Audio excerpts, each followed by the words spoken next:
ये कौन है? विष्णु भगवान है। ये कौन है? ये कौन है? शंकर भगवान है। ये कौन है? ये ब्रह्मा जी हैं। कौन है? अब सुनो, ये कौन है? जब ये तीनों है, ब्रह्मा विष्णु महेश, तो ये कौन है?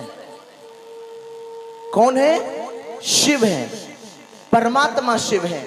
अच्छा भगवत प्रेमियों, देखो यहां लिखा परम पिता परमात्मा और उनके दिव्य कर्तव्य। इनके कर्तव्य क्या है सभी जानते हैं, जैसे कि ये GOD, समझ रहे हैं ना? समझ में आ रहा है ना? ये विश्व उत्पत्त्यादि हेतवे, जो भागवत जी का प्रथम श्लोक था कि सच्चिदानंद रूप आए विश्व उत्पत्त्यादि हेतवे, मतलब विश्व उत्पत्त्यादि हेतवे, GOD, गॉड। इन तीनों को मिला के, समझ रहे हैं ना? जी का मतलब है जनरेटर, बनाने वाला, ठीक है? तो सृष्टि की रचना करने का कार्य किसका है? ब्रह्मा जी का। समझ गए? Vishnu, G for generator, O for operator, ये पालनहार हैं। समझ गए? और इनका क्या काम है? संहार करने का, डिस्ट्रॉयर। समझ में आ रहा है ना? तो ब्रह्मा विष्णु महेश। लेकिन फिर ये कौन है? परमात्मा शिव। मतलब भगवत प्रेमियों, ये जो है इसका अर्थ है इनको भी बनाने वाला कोई और है। हाँ जी के ना जी? हाँ, अब इसे बंद करो। तो सज्जनों, कहने का मेरा अर्थ है, हम और आप कौन है? हम और आप छोटी मोटी आत्मा नहीं है। इसी परमात्मा शिव के मीठे बाबा के हम सभी आत्मा रूपी मीठे बच्चे हैं, मीठे बच्चे हैं। इसीलिए हरि भक्तों, ये जो परमात्मा शिव, अब एक सवाल किया था फर्स्ट डे, प्रथम दिवस में, कि शिव और शंकर दोनों अगर एक हैं तो मंदिर में दो प्रतिमा क्यों हैं? समझ रहे हैं ना? ये जो परमात्मा शिव है, यही वो शिवलिंग है। समझ रहे हैं? देखो, कृष्ण में लाइट कहा गया, प्रकाश, और नूर भी कहा गया। और सुनो, ये ज्योतिर्लिंग, इसका प्रमाण आपको देंगे, विद प्रमाण। शिव महापुराण की कथा सभी जानते हैं। शंकर महापुराण की कथा है, यह शिव महापुराण की कथा है। शंकर महापुराण तो नहीं है, शंकर महापुराण नहीं है, है तो कोई बताए पीछे तक?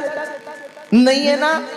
शिव महापुराण की कथा है कि नहीं? अब सुनो, अभी दास की 6 नवंबर से मुरादनगर में शिव महापुराण की कथा, एक दरोगा जी के यहाँ, अभी उन्होंने भागवत कथा कराई थी, तो अब उनका मन हुआ कि 6 नवंबर से शिव महापुराण कथा कराएं। लाइव टेलीकास्ट होगी ऑन द यूट्यूब, आप श्रवण कर सकते हैं। तो भगवत प्रेमियों, एक बार ब्रह्मा और विष्णु जी में विवाद छिड़ गया। ब्रह्मा जी कहे मैं बड़ा, विष्णु भगवान के नहीं मैं बड़ा। बहुत ध्यान देंगे, ये कथा शिव महापुराण की कथा में आती है। तो दोनों में विवाद छिड़ गया। तो भगवत प्रेमियों, जैसे ही विवाद छिड़ा तो इनके मध्य एक ज्योतिर्लिंग प्रकट हुआ। क्या प्रकट हुआ? ज्योतिर्लिंग। अच्छा, इस ज्योतिर्लिंग शिवलिंग है ना, कुछ लोग तो इसका गलत मतलब लगा लेते हैं। हाँ जी के ना जी? कुछ लोग इसका गलत अर्थ लगा लेते, जबकि ऐसा नहीं, बिकॉज दिस इज रॉन्ग।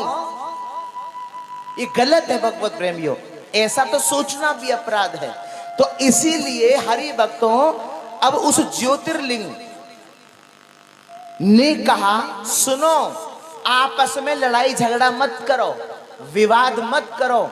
सुनो, जो मेरे आदि और अंत का पता लगा लेगा, ये बात किसने कही? ज्योतिर्लिंग ने, कि जो मेरे आदि और अंत का पता लगा लेगा, दिनेश जी, उसी को बड़ा माना जाएगा। समझ गए? अब ब्रह्मा जी और विष्णु भगवान, कोई ऊपर जाए कोई नीचे आए, कोई ऊपर जाए कोई नीचे जाए, लेकिन कोई भी इस ज्योतिर्लिंग का आदि और अंत का पता नहीं लगा पाया। कह दो जय श्री कृष्णा। नहीं लगा पाया। अब तो फिर क्या हुआ कि ना तो तुम बड़े ना तुम बड़े, कौन बड़ा? मैं, परमात्मा शिव।